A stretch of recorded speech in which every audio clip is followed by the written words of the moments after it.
इतने दिनों में महंगाई बढ़ी है, बेरोजगारी बढ़ी है, किसानों पे झूठे मुकदमे लगे हैं, अल्पसंख्यकों के साथ भेदभाव हुआ है, नफरत की राजनीति हुई है।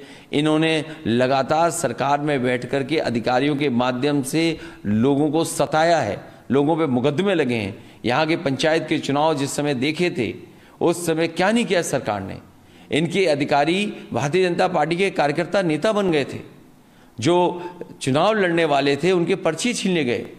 पूरे देश ने देखा कि किस तरीके से गरीब माताओं बहनें जो फॉर्म भरना चाहती थी उनके कपड़े फाड़ दिए गए, साड़ी छीन ली गई। कोविड के समय पर देखा है लोगों ने कि किस तरीके से उनके परिवार के लोगों को ऑक्सीजन नहीं मिली, दवाई नहीं मिली, बिस्तर नहीं मिला। अब भारतीय जनता पार्टी का जाना तय है। इन्हीं तारीखों के लिए जनता इंतजार कर रही थी, किसान इंतजार कर रहा था, व्यापारी इंतजार कर रहा था, नौजवान इंतजार कर रहा था। 10 मार्च के बाद उत्तर प्रदेश से भारतीय जनता पार्टी का सफाया होगा। तो चुनाव के शुरू होने में लगभग सिर्फ 1 महीने का वक्त बचा है, लेकिन उस समय कोविड आ गया है, जिसके चलते 15 जनवरी तक सभी तरह की रैलियों पर पाबंदी लगा दी गई। खाली 5 लोग डोर टू डोर कैंपेन करेंगे। साथ में ये भी कहा गया है कि ऑनलाइन और वर्चुअल को भी प्रोत्साहन किया जाए। 15 जनवरी तक किस तरह से देखते हैं, जो क्योंकि समाजवादी के भी कई प्लान थे रथ यात्रा। इलेक्शन कमीशन ने जो शर्तें रखी उनका शर्तों का पालन होगा, और अगर वो डोर टू डोर कम लोगों के साथ और जो नियम बने उनका पालन करते हुए प्रचार करना होगा तो प्रचार करेंगे।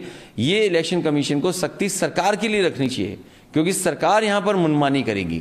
पिछले चुनाव में भी मैंने देखा कि किसी भी नियम को इस सरकार ने नहीं माना। इसलिए इलेक्शन कमीशन कम से कम ये निगरानी रखे कि सरकार में बैठे लोग उनके नियमों का पालन करें।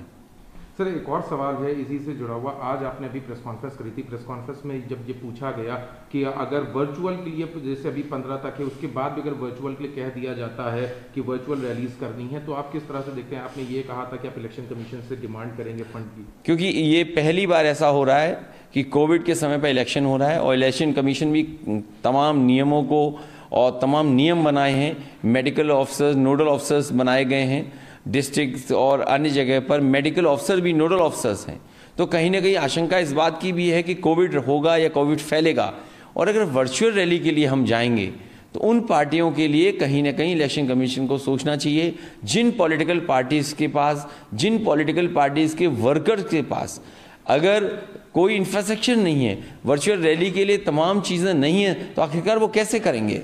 इसलिए कहीं ना कहीं इलेक्शन कमीशन को कुछ तो सहयोग करना चाहिए, चाहे वो चैनल के माध्यम से विपक्ष के लोगों को समय ज़्यादा दें, फ्री में समय मिले। ये अगर इलेक्शन कमीशन चिन्हित करता है, निश्चित करता है, तो वर्चुअल रैली या वर्चुअल कार्यक्रम या पॉलिटिकल पार्टीज अपनी बात जनता तक पहुंचाने चाहेंगे तो ये कामयाब रहेंगे। सर, लेकिन ऐसा क्यों किया जाए? क्योंकि वर्चुअल का सहारा अगर बीजेपी भी लेगी, सारी पार्टीज लेगी, तो बाकी लोगों के लिए सॉफ्ट कॉर्नर क्यों उनको फंड की जरूरत पड़ेगी? मैं ये चाहता हूँ कि सभी पार्टियों को मौका मिले, और इलेक्शन कमीशन ये कहे कि लोकतंत्र को मजबूत बनाना है तो सभी पॉलिटिकल पार्टीज के लिए बराबर से देखना चाहिए। मतलब बीजेपी पहले से इसमें मजबूत है? बीजेपी के पास पहले से बहुत इंफ्रास्ट्रक्चर है, वो सरकार में है। इलेक्शन बॉन्ड भी सबसे ज़्यादा नहीं मिलते हैं। अगर खर्चा करने में सबसे आगे कोई है तो वो भारतीय जनता पार्टी है।